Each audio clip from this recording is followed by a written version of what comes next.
ने सूक्ष्म वेद में कहा है, तीर तुपक तलवार कटारी जम धड़ जोर बधावे हैं, और हर पैड़ी हर हेथ ना जाण्या वहां जा तेग चलावे हैं, और काटे शीस नहीं दल करुणा ये जग में साध को आवे हैं, और जो जन इनके दर्शन को जावे उनको भी नरक पठावे। कहते हर पैड़ी, हर की पैड़ी कहे भगवान के प्रति कोई दया नहीं और आपस में कत्लेआम कर रहे हैं, और काटे शीस नहीं दल करुणा, ये जग में साधु को महात्मा। और कहते इनके तो दर्शन भी कोई करने जाए ना उसने भी नरक पठावे। हमने आसपास देखा गाँव में, हमारे गांव में नाथों का डेरा था एक, अब भी है, तो जो भी उनके संपर्क मानता उन्हें पहले सुल्फा प्याण सिखाते, उसको एक चलम सी रखा दे मिट्टी की इतनी सुल्फा भरकर टर्न कर देते, फिर वो चोरी करता क्योंकि आदि बन जाता, घर क्या तो लुकमा लाता दाने लाता, उन्हें सुल्फा पीना डेली, तो नो बिगाड़ दिए। कहते इनके दर्शन जाओ उन भी नरक भेज दें, ये क्या कि भक्ति कराओगे करेंगे। अब धर्मदास इन बातों ने सुन के बहुत प्रभावित हुआ। पुण्यात्माओं बहुत कुछ परमात्मा ने उसको समझाया, उस प्यारी आत्मा ने बड़ा ध्यान से सुना, लेकिन ये मन ये पुराना रंग जल्दी सी हटता नहीं। काफी देर सुनते सुनाते फिर कोई ऐसी बात कह दी धर्मदास जी ने कि महात्मा जी आप तो बहुत कड़वी कड़वी बातें कह रहे हो, क्या इनकी पूजा करने वाले निकम्मे होते हैं? परमात्मा ने कहा मैं नहीं कह रहा, आपकी गीता बोल रही है। कहने का भाव यह है कि धर्मदास जी ने फिर से परमात्मा की बातों में अरुचि व्यक्त कर दी।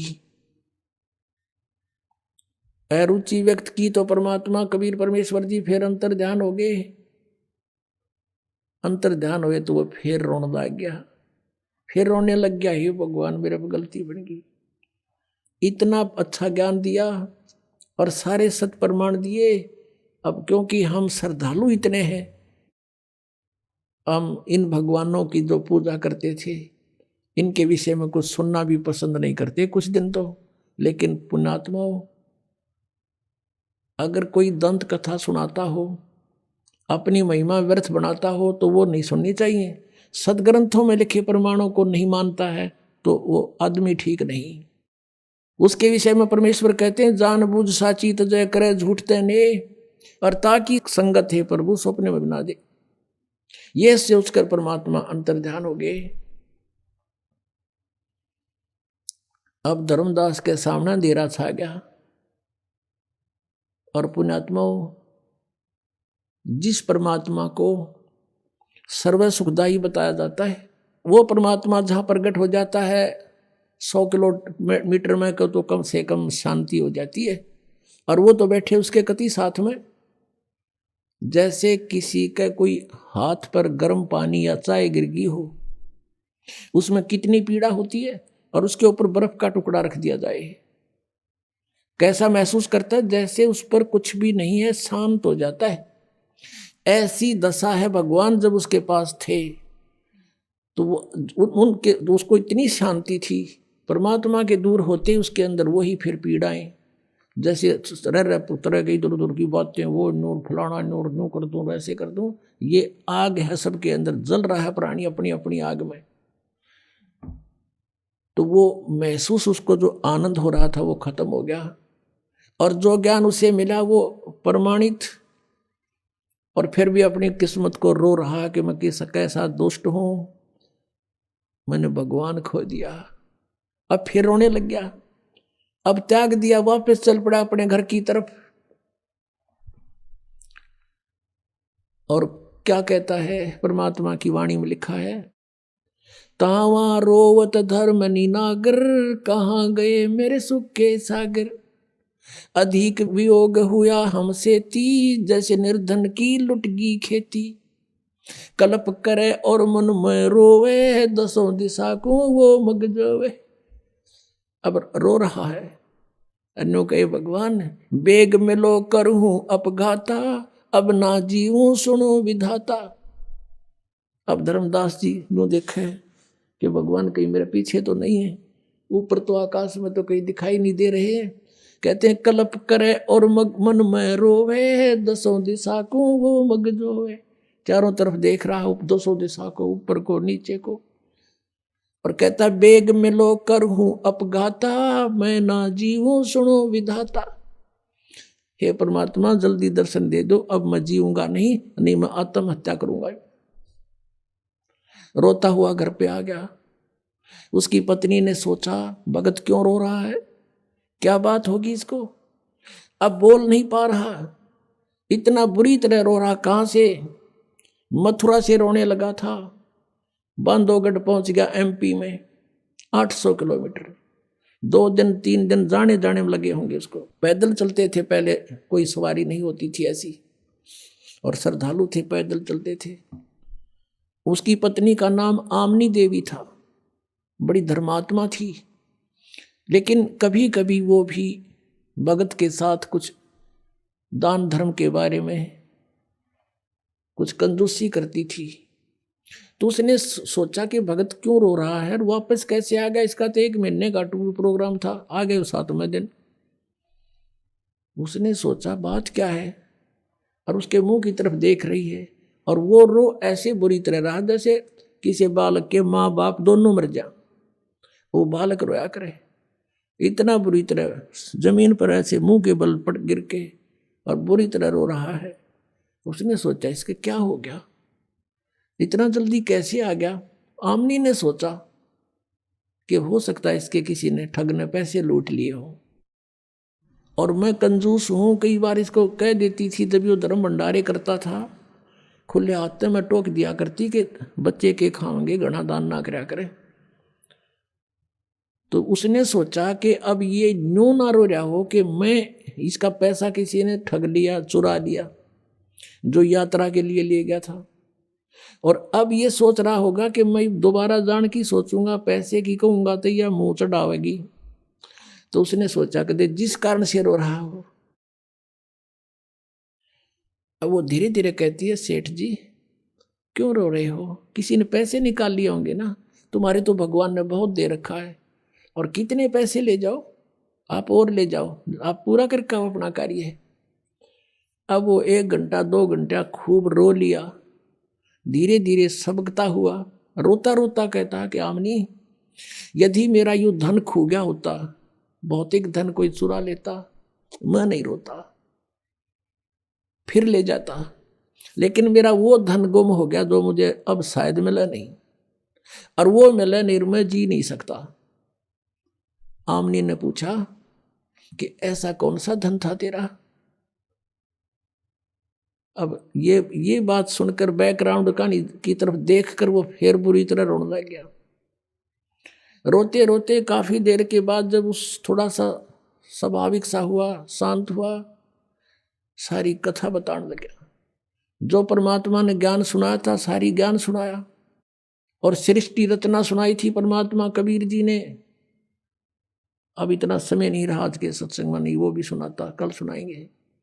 तो वो उसने सारी सुनाई, और सब अपने साथ घटना बताई कि ऐसे ऐसे मैंने रोटी बनाई, उसमें चींटियां जल गई थी, और वो चींटी सारी जीवित कर दी, मेरा पाप काट दिया।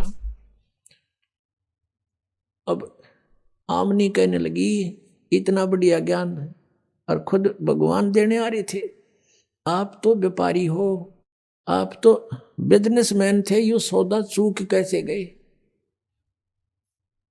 अब धर्मदास कहता जिंदगी में पहली बार मैं आ रहा हूं सौदे में, आज तक हार का मुंह नहीं देखा था, अब के मैं चूक गया अपना सौदा, और ये घाटा मुझे शायद इस जीवन में पूरा नहीं होगा, और मैं जी नहीं सकता।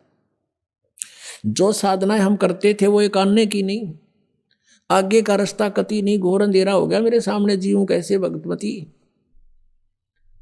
आमनी कहने लगी आपने तो गलती कर दी, इब्बन माँ विष्णु महेश गिला कुंसी अपनी रिश्तेदारी थी, और ये कुंसी अपना रोज मिला करते थे, हमने सुनी सुनाई बातों पर उन पर आश्रित थे, और इतना बढ़िया ज्ञान सारे प्रमाण आपको बताएंगे, आपने चरण पकड़ने चाहिए थे।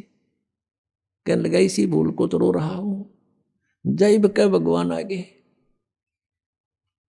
अब क्या नहीं छोड़ूंगा चरण उनके। ऐसे बीत गया, 6 महीने बीत गए उनको।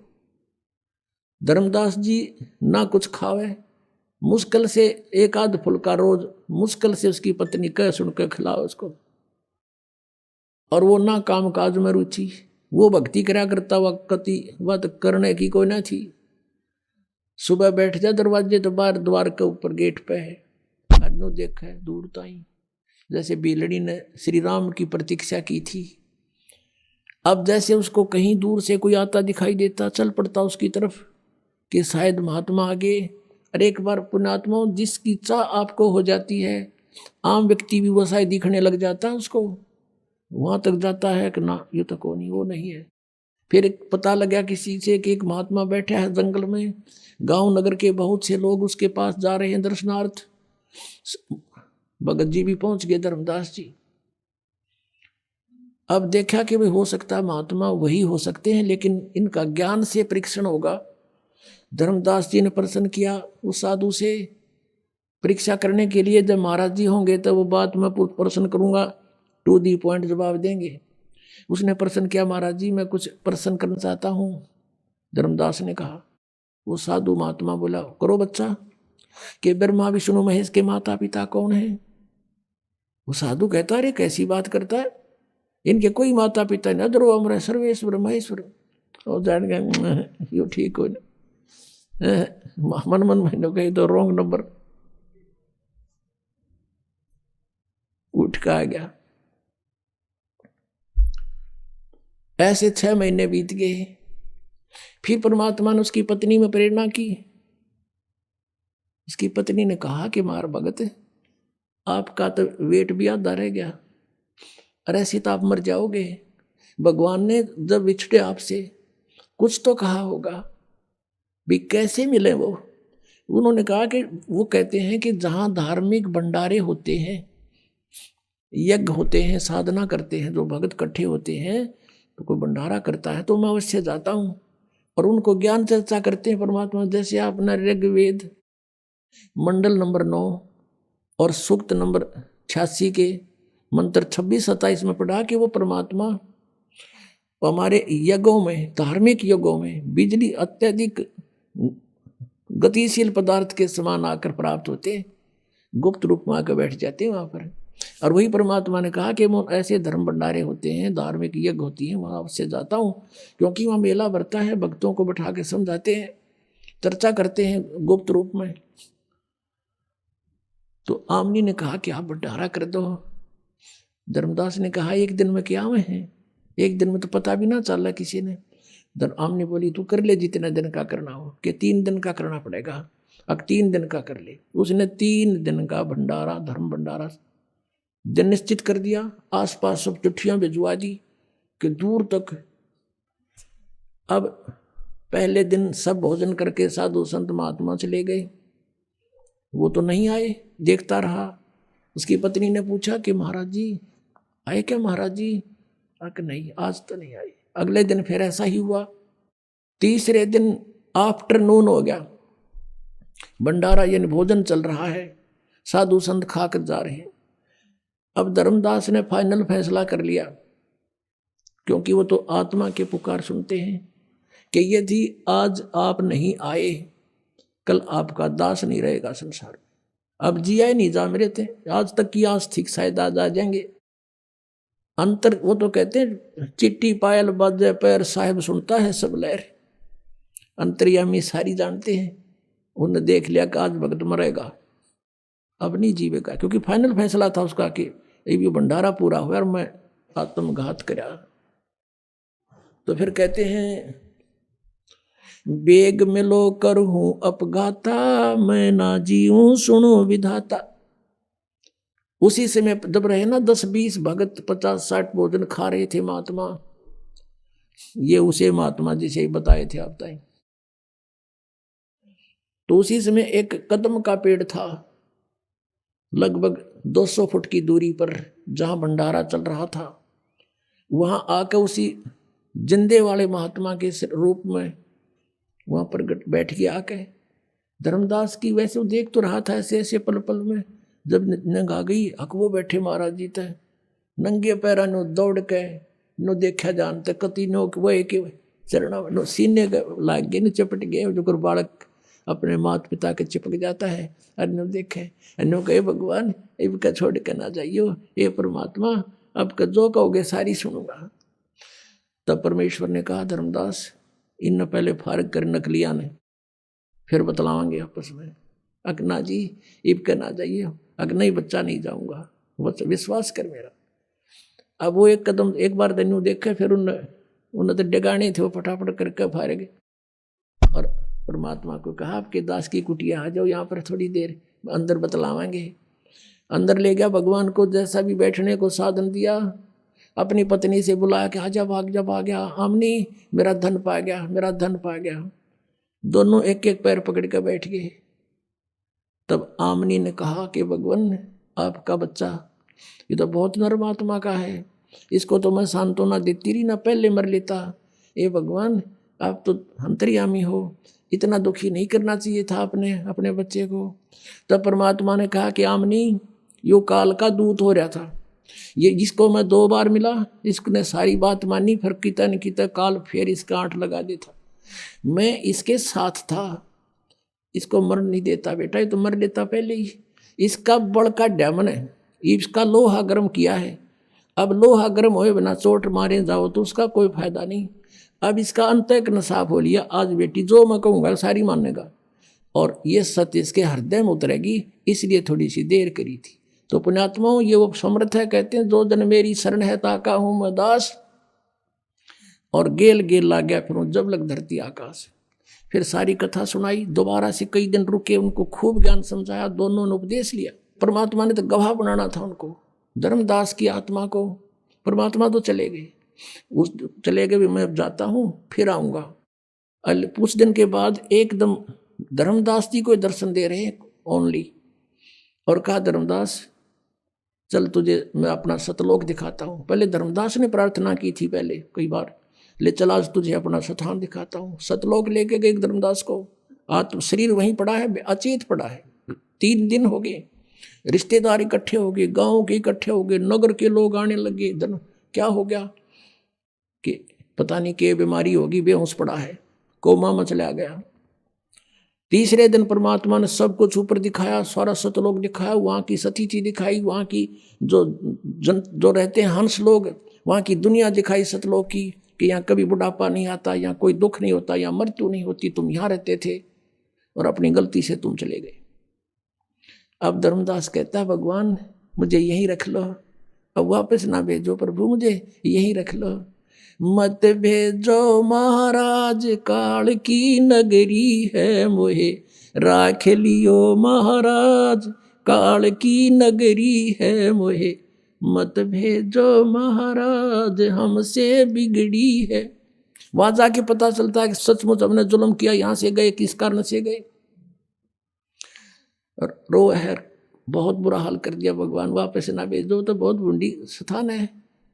तो परमात्मा ने कहा तो जा बेटा, यहाँ ऐसे नहीं आया जाता, न तो मैं सारे ले आऊंगे कभी, तुम अपनी मर्जी से गए हो, अपनी इच्छा से वापस आओगे और इतने ही धनी बनकर आओगे जितने धनी यहाँ से बनकर गए थे।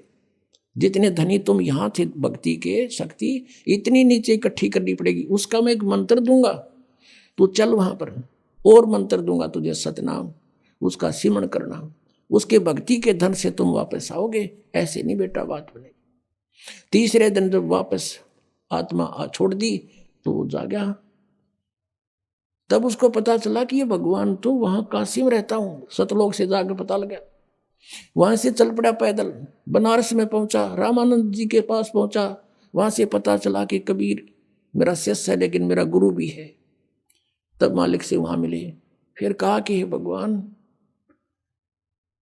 आपने मेरी आंखें खोल दी, परमात्मा दीक्षा दो अब दोबारा। नए सिरे तो मालिक ने उपदेश दिया, सतनाम दिया, उसकी मोक्ष किया, सारनाम दिया और उसका कल्याण किया। बोलो सतगुरुदेव की जय हो। परम पिता परमात्मा पूर्ण ब्रह्म सर्व सृष्टि रचनहार सर्वे उत्पादक प्रभु, ये परम पूज्य कबीर परमेश्वर जी, ये हम सभी आत्माओं के जनक हैं, यही हमारे मालिक हैं। हम अपनी गलती के कारण हम यहां काल के जाल में फंस गए और हम ऐसे लोक में पहुंच गए हैं कि यहां जीव सुखी नहीं हो सकता। यहां सुख नाम की चीज नहीं। परमेश्वर पूर्ण ब्रह्म परम अक्षर ब्रह्म कबीर देव जी, कबीर साहब जी, जो बनारस में काशी में एक जुल्हे की भूमिका करके 120 वर्ष तक इस धरातल पर रहे, एक जनसाधारण की लीला करते हैं। ये परमात्मा 3 सतिथि में सर्व ब्रह्मांडों की सतिथि को संभालते हैं। जैसे परमेश्वर का एक बहुत तेजो में स्वरूप है, वो सतलोक के अंदर विराजमान है और बहुत बड़ा गुम्बज है, बहुत सुंदर, एक जैसे मंदिर नुमा एक परमात्मा का स्थान है। उसके बीच में परमात्मा का सिंहासन है, तख्त है, और वहां परमेश्वर कबीर देव जी जो हमारे सदृश्य हैं, मनुष्य सदृश्य है उनका शरीर, उनके एक रोमकूप में करोड़ सूर्य करोड़ चंद्रमा, दोनों की मिली जुली रोशनी भी परमेश्वर के एक रोमकूप की रोशनी से फीकी रहती है। इतना तेजो में शरीर है उस परमेश्वर का। और फिर जब वो परमात्मा हमारे को यह सद्बुद्धि देने आते हैं, यथार्थ ज्ञान बताने आते हैं, तब अपना अन्य रूप धारण करते हैं। उस रूप में तो वहीं रहते हैं, एक अन्य रूप धारण करते हैं हल्के तेज पुंज का। यदि वो परमात्मा उसी तेजों में शरीर युक्त यहां आ जावें तो हमारी आंखें बंद हो जावें, जैसे उल्लू सूर्य को नहीं देख सकता। ठीक इसी प्रकार हमारी ये चरम दृष्टि परमात्मा के उस नूरी शरीर के प्रकाश को, उस नूर को नहीं देख सकती, सहन नहीं कर सकती। इसलिए परमात्मा हल्के तेज पुंज का अपने शरीर को सरल करता हुआ, हल्का करता हुआ और यहां आते हैं। और यहां आने की उनकी 2 स्थिति है। एक तो एक युग में वो पूरा जीवन जीते हैं जैसे एक जन साधारण का जन्म होता है। जैसे एक बच्चा उत्पन्न होता है, धीरे धीरे बड़ा होता है, फिर अपने रोजगार में लग जाता है, एक गृहस्थी चलाता है, ऐसे फिर वो चला जाता है, वृद्ध होता है। एक ऐसी भूमिका प्रत्येक युग में परमात्मा करते हैं। वो जन्म नहीं लेते क्योंकि वो भगवान है। वो एक शिशु रूप धारण करके छोटे बालक का और तालाब के अंदर कमल के फूल पर विराजमान होते हैं। इसलिए परमात्मा को नारायण कहा गया है। नारायण माने जल के ऊपर विराजमान होने वाला। तो वो परमात्मा एक लीला करते हैं। वहां से पूर्व के जो संस्कारी हंस होते हैं, बहुत अच्छी आत्मा होती हैं, उनको वो प्राप्त होते हैं और फिर लीलामय तरीके से वो धीरे धीरे बड़े होने लगते हैं। वो कोई भी जलपान नहीं करते। फिर कुंवारी गायें दूध देती है परमात्मा के आशीर्वाद से। कुंवारी गायों के दूध से उस बालक रूपधारी परमात्मा की परवरिश की लीला होती है। फिर वो बड़े होते हैं तो अपने तत्व ज्ञान का प्रचार करते हैं। ये परमात्मा की दूसरी स्थिति है। और तीसरी स्थिति अर्थात यहां आने वाली दूसरी स्थिति, वो कभी भी किसी समय प्रकट हो जाते हैं। जैसे एक मेहमान आता है, अतिथि आता है। अतिथि का अर्थ होता है जिसके आने की तिथि पूर्व निर्धारित ना हो, कभी भी आ जावे। तो कबीर परमेश्वर वो पूर्ण ब्रह्म परम अक्षर ब्रह्म कभी भी कहीं पर भी एक साधु रूप बना कर कुछ दिन कहीं रह करके कुछ पुण्यात्माओं का उद्धार कर देते हैं और अच्छी आत्मा को मिलते हैं। ये उस परमात्मा की तीसरी स्थिति है, अतिथि रूप में आने की। जैसे यजुर्वेद अध्याय नंबर 5 के मंत्र नंबर 1 में दोनों स्थिति बताई हैं। अग्ने तनुरसी, अग्नि माने परमेश्वर, परमेश्वर का तेजो में शरीर है, इसलिए परमात्मा को अग्नि नाम से उपमा दी गई है। अग्नि माने है तेजो में स्वरूप, तेजो में परमेश्वर। अग्नि तनुरसी है परमेश्वर, आपका शरीर है, आप सह शरीर हैं, आपका बहुत सुंदर शरीर है। विष्णुवे तवा सोमस्य तनुरसी, तवा माने उस परमेश्वर का, विष्णुवे माने सबका धारण पोषण करने के लिए, तवा माने उस, विष्णुवे माने सबका धारण पोषण करने के लिए। अमर पुरुष का, सोमस्य अमर पुरुष का शरीर है। विष्णुवे तवा सोमस्य तनुरसी, तनुअसी, तो उस परमात्मा का सबका धारण पोषण करने के लिए भी शरीर है। श्रीमद् भगवत गीता अध्याय नंबर 15 के श्लोक नंबर 1 से 4 में उल्टे लटके हुए संसार रूपी वृक्ष की स्थिति बताई है कि इस संसार को ऐसा जानो जैसे उल्टा लटका हुआ वृक्ष हो, जिसकी जड़ ऊपर न हो और तीनों शाखा रजगुण ब्रह्मा सदगुण विष्णु तम गुण शिव जी, ये शाखा नीचे को हो। और इस संसार रूपी वृक्ष के सभी विभागों को तत्वदर्शी संत ही बता सकता है। जो उसके सभी विभाग बताता है वो तत्वदर्शी संत है।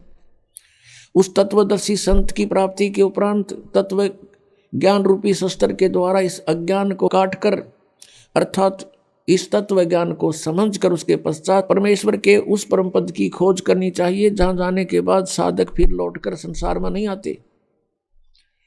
गीता जी अध्याय नंबर 15 के श्लोक नंबर 16-17 में 3 पुरुष बताए हैं, 3 प्रभु, एक सरपुरुष एक अक्षर पुरुष।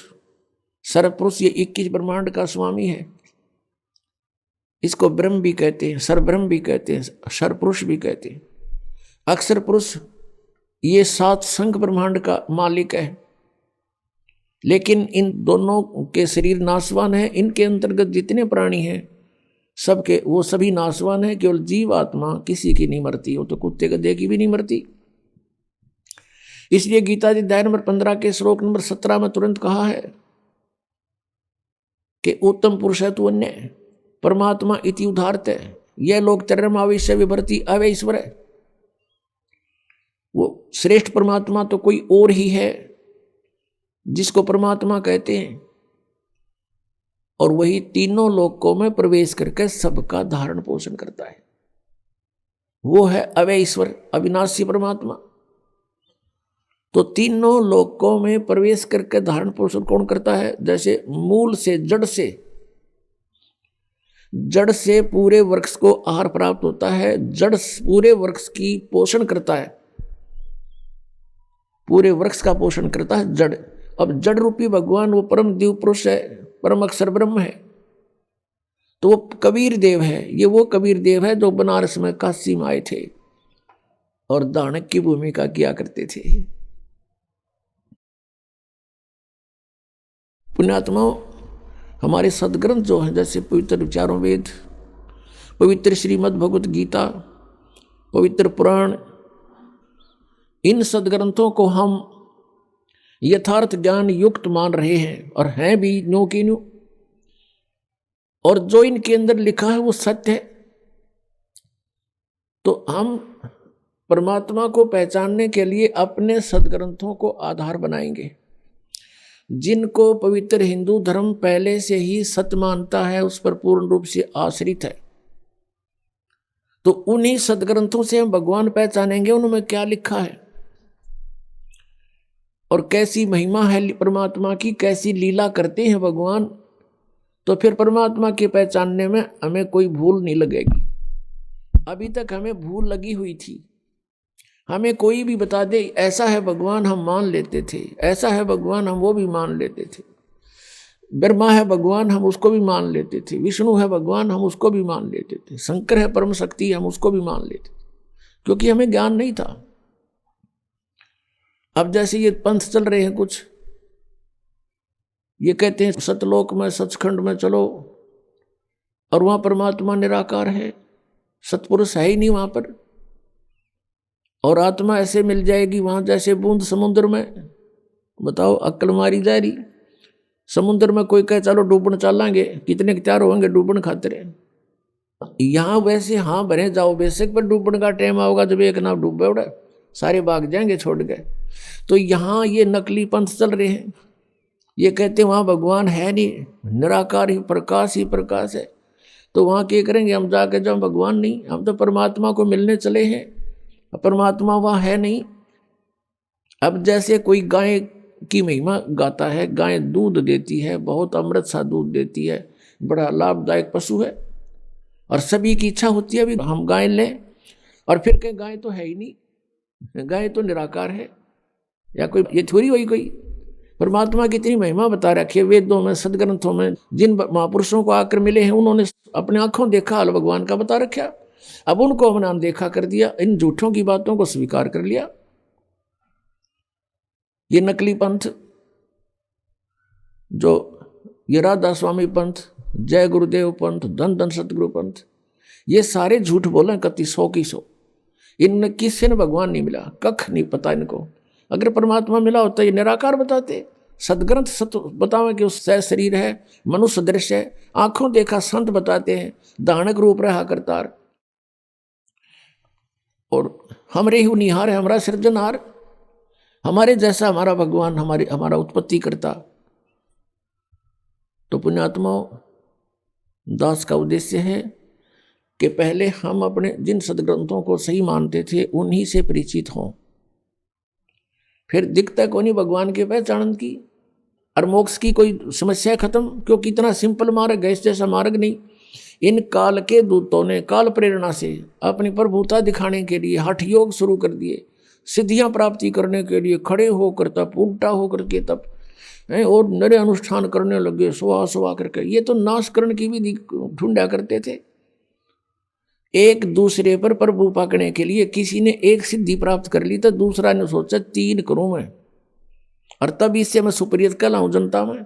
परमात्मा कहते हैं इस हमारे नाम में 24 सिद्धि आ जाएंगी तुम्हारे को, लेकिन इन सिद्धियों का प्रयोग ना कर लेना, ये विष का काम करेंगी। अपने आप पड़ी रहें, क्योंकि सिद्धियां हमारा सहयोग देंगी, और हम इसको प्रयोग करने लगे तो फिर हानि कर देंगे हमारे को। तो इसलिए ये सिद्धियों का प्रयोग करते थे। जैसे एक सिद्धि सब सागर पीवे, एक अगस्त ऋषि थे, परमात्मा पाने के लिए घर त्याग कर जंगल में साधनाएं शुरू कर दी। अब इनकी बहुत लंबी चौड़ी कहानियां हैं।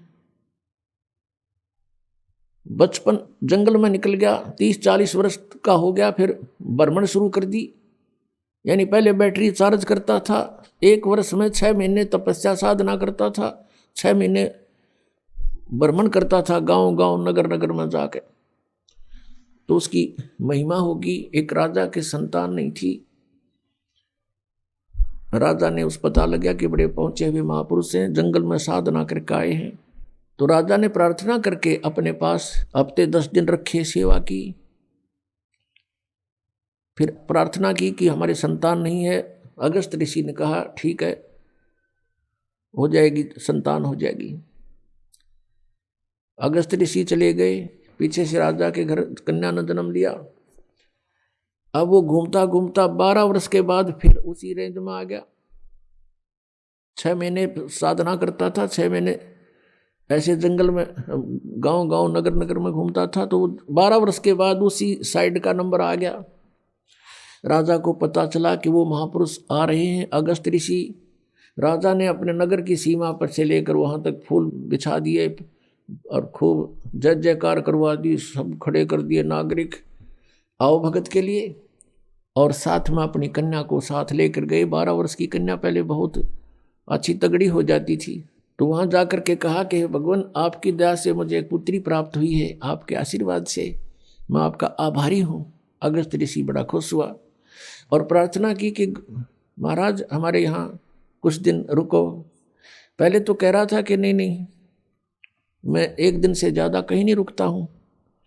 फिर उसने कहा, जाकर जब बताया कि ऐसे ऐसे आपकी कृपा से मैं पुत्री प्राप्त हुई, हम चाहते हैं आपकी कुछ सेवा करें और हमारा मन खुश होगा। तो उसने 2 दिन की हाँ भर ली और राजा ने अपनी कन्या की सेवा की करा दी। बेटा तू इनकी दी हुई है और सेवा करो महाराज की। अब धीरे धीरे वो महाराज जी 7 दिन डटा। फिर कहने लगा कि मैं तुझसे कुछ मांगना चाहता हूँ। राजा से कहा अगस्त ऋषि ने।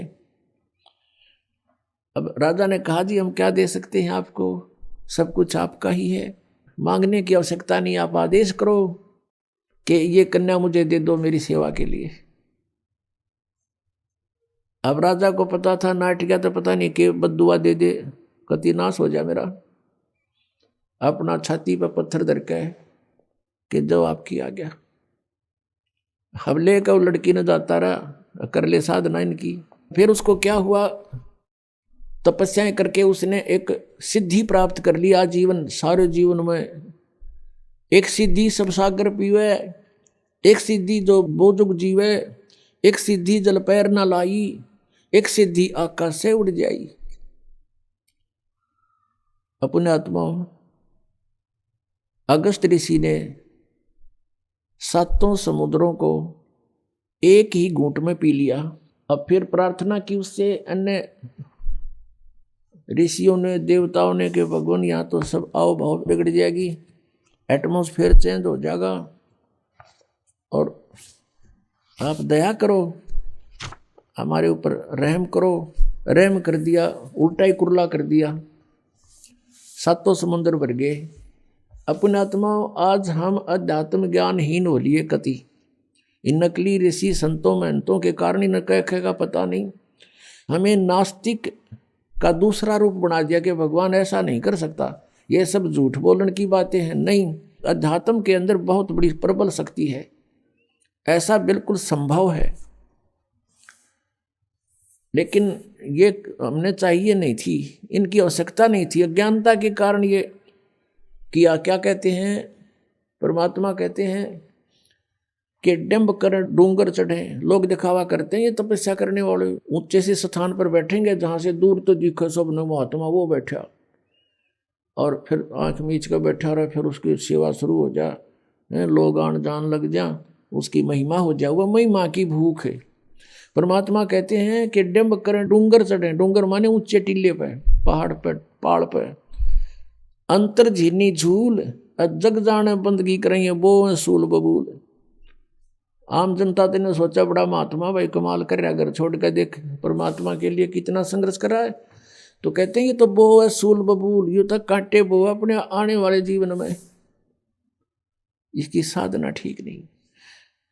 अब 1-2 भक्त थे, घर से चल पड़े परमात्मा पाने के लिए। उनको एक महात्मा मिल गए जिसका बहुत बोलबाला था, बड़े सिद्ध पुरुष कहां थे। दोनों ने वहां दीक्षा ले ली, घर त्याग कर चले गए, सन्यासी हो गए। कई वर्ष तक वो उस महात्मा के साथ रहे, गुरुजी के साथ आश्रम में। अब गुरुजी की मृत्यु के बाद वो दोनों निकल गए वहां से और अलग अलग दिशा में सिद्धि प्राप्ति के लिए चल पड़े, क्योंकि वो सिद्धि ही सिखाता था। जो उनमें से एक था उसको परमेश्वर कबीर देव जी का सत्संग मिल गया। जैसे आप जी को अभी बताया कि परमात्मा 3 स्थिति में अपने संसार के सभी कार्यों को संभालते हैं। एक में तो पूर्ण रूप ऊपर बैठे हैं, सब ब्रह्मांडों का कंट्रोल करते हैं।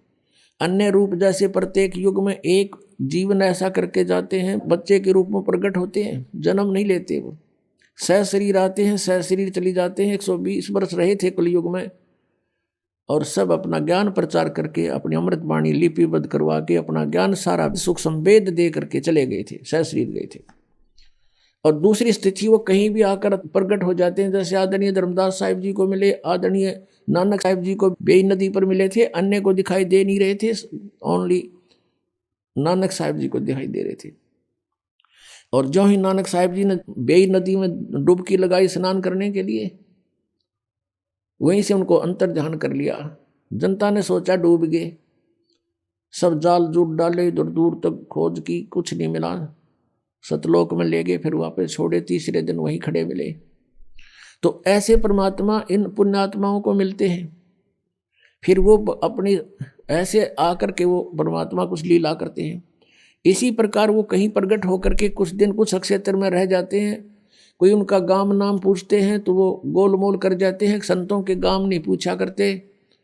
तो जनता भी नहीं ज़्यादा खोजबीन करा करती, ना कोई मीडिया ऐसे कोई साधन थे। जैसे आजकल टेलीफोन है, नाम बता दे जब गांव, वहाँ पूछ लें करके भाई यहाँ का कोई आदमी है। तो उस समय ऐसा नहीं था। तो परमात्मा ऐसे रहते हैं, किसी एक क्षेत्र में कुछ दिन रह गए, फिर अचानक चले गए।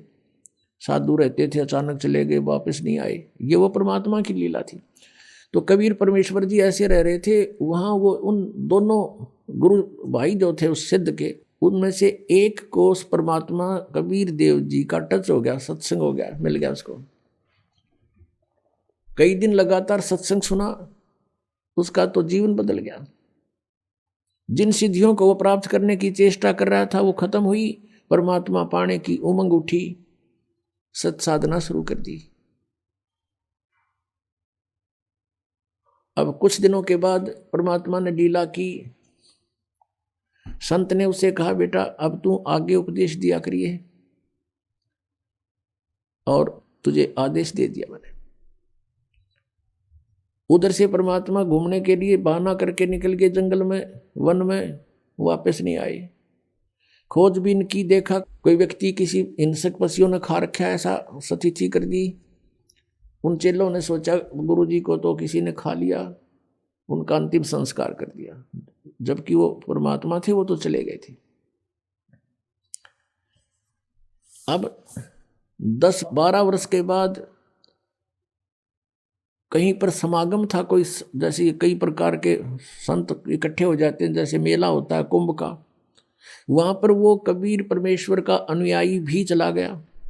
उधर से उसका पहले वाले गुरु का चेला, वो सिद्ध जो सिद्धि प्राप्ति के लिए निकला था, वो भी आ गया।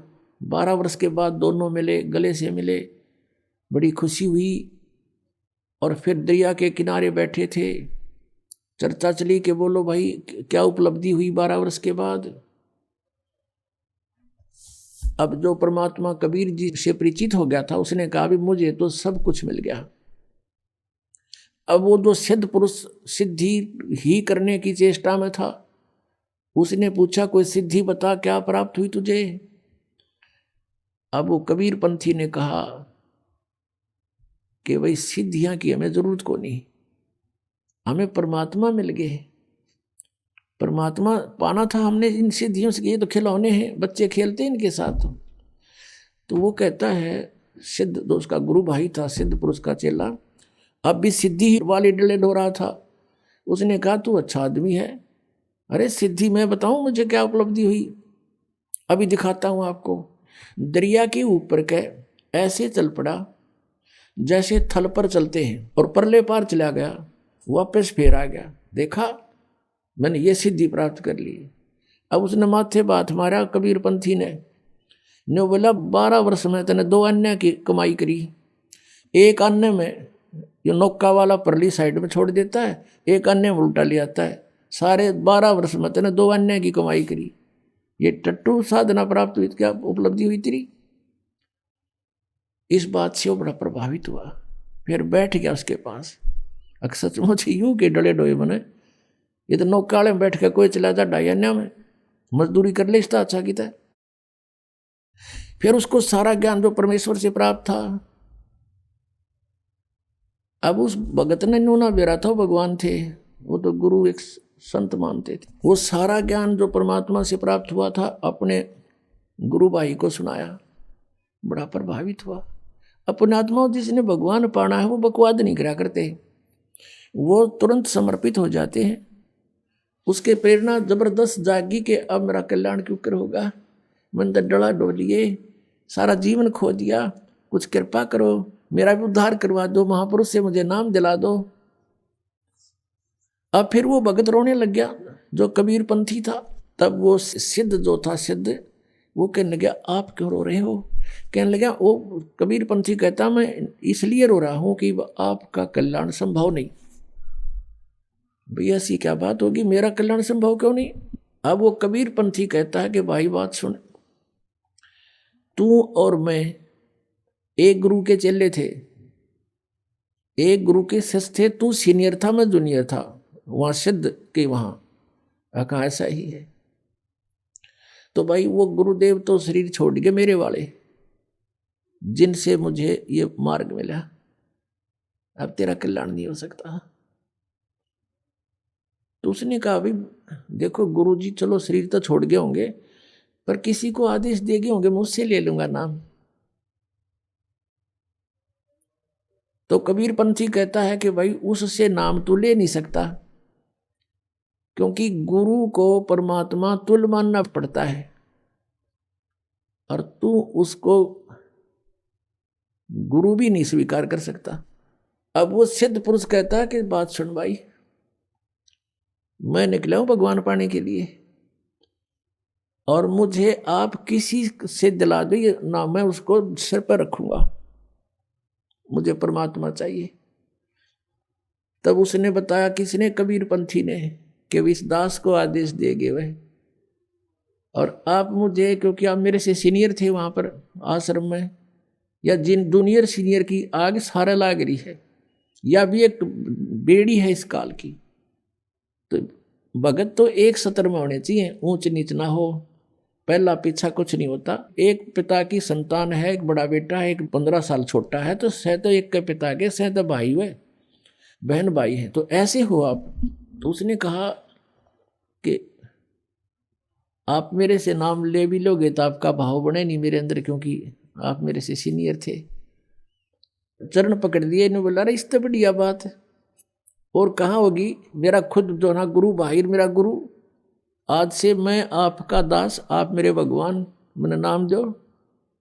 तो नाम दे दिया, दीक्षा दी, और दोनों का अपना उन्होंने खूब जैसी साधना की, खूब बढ़िया कल्याण मार्ग पर चले।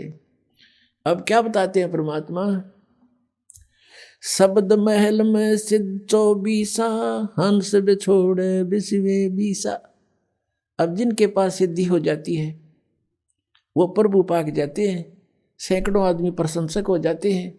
उस महाराज ने यूं कर दिया, उस महाराज ने यूं कर दिया, उसका नाश कर दिया, वहां बैठे ने आग लगा दी, यही से काम करा करते। अब क्या बताते हैं, शब्द महल में सिद्ध 24, हंस बिछोड़े बिस्वे 20। अब प्रभु पाक गया, लाखों लोग, हजारों लोग प्रशंसक हो गए, वो फिर भगवान बन जाता है। तो वो भगवान बन गया, तो भगवान तो एक कह रहेगा, दूसरा बन ही नहीं सकता, तो परमात्मा दूर हो जाता है। कहते हैं ये सिद्धियां जो आपके अंदर मान बढ़ाई पैदा कर देती हैं, भगवान से दूर कर देती है, हंस को बिछोड़ देती है, बिछुड़ जाता भगवान से, दूर चला जाता है। शब्द महल में सिद्ध 24, हंस बिछोड़े बिस्वे 20। बिस्वे 20 माने कति पक्कम पक्का, 100% जीव का नाश करती है, भगवान से दूर कर देती है। ये सिद्धियां की जो चौधर है, एक सिद्धि सुरदेव मिलावे, एक सिद्धि मन व्यक्ति बतावे, एक सिद्धि हो पौन स्वरूपी, एक सिद्धि हो वे अनुरूपी, एक सिद्धि निस्वासर जागे, एक सिद्धि सेवक हो आगे, एक सिद्धि सुरगापुर ध्यावे, एक सिद्धि सब घट छावे, एक सिद्धि सब सागर पीवे, एक सिद्धि जो बहुजुग जीवे, एक सिद्धि जो उड़े आकाशा, एक सिद्धि पर लोके बासा, एक सिद्धि कष्ट तन जारा, एक सिद्धि तन हंस निहारा, एक सिद्धि जल डूब न ला जाई, एक सिद्धि जल पैर न लाई, एक सिद्धि बहु चोले धारे, एक सिद्धि नितत विचार, एक सिद्धि पांचों तत् नीरम, एक सिद्धि हो बजर शरीरम, एक सिद्धि पीवे नहीं खाई, एक सिद्धि जो गुप्त छुपाई, एक सिद्धि ब्रह्मांड चलावे, एक सिद्धि सब नाद मिलावे, एता खेल खिलारी खेले, सो हम हंसा प्रगट बेले, 24 को ना मन चावे, सो हंसा शब्द अतीत कहावे, प्रसिद्धि पूर्ण पटरानी, सतलोक की कहूँ निशानी, सतलोक सुख सागर पाया, सतगुरु भेद कबीर लखाया, परमहंस देखो परवाना, जन कहता दास गरीब दीवाना। अब क्या बता है कि एक सीधी मन वृत्ति बतावे कि मन के अंदर आपने के सोच रखा है। तो हम कहते हैं ये सिद्धियां हमें इनकी आवश्यकता नहीं। एक सिद्धि निस्वासर जागे, एक सिद्धि सेवक हो आगे, एक सिद्धि दिन रात जागने की प्राप्त हो जाती है। और हम भक्ति अध्यात्म ज्ञान से इतने दूर हैं, अध्यात्म ज्ञानहीन हैं हम जरा से भी किसी संत या भक्त में ऊट पटांग सा देख लेते हैं, हम उसके साथ चिपक जाते हैं, प्रभावित हो जाते हैं। एक गांव है खेड़ी दमकन, गोहाना के पास, दास के वहाँ मामा जी हैं। तो वहाँ देखा, वहाँ कथा सुनी उनकी कि एक डेरा बना हुआ गीसा पंथियों का। गीसा, आदरणीय गीसा साहिब जी को परमेश्वर कबीर देव जी आकर मिले थे और उन्होंने फिर परमात्मा से प्राप्त ज्ञान को लिपिबद्ध भी किया है, कुछ वाणी भी बोली है। उन्हीं का एक शिष्य था। तो उन्होंने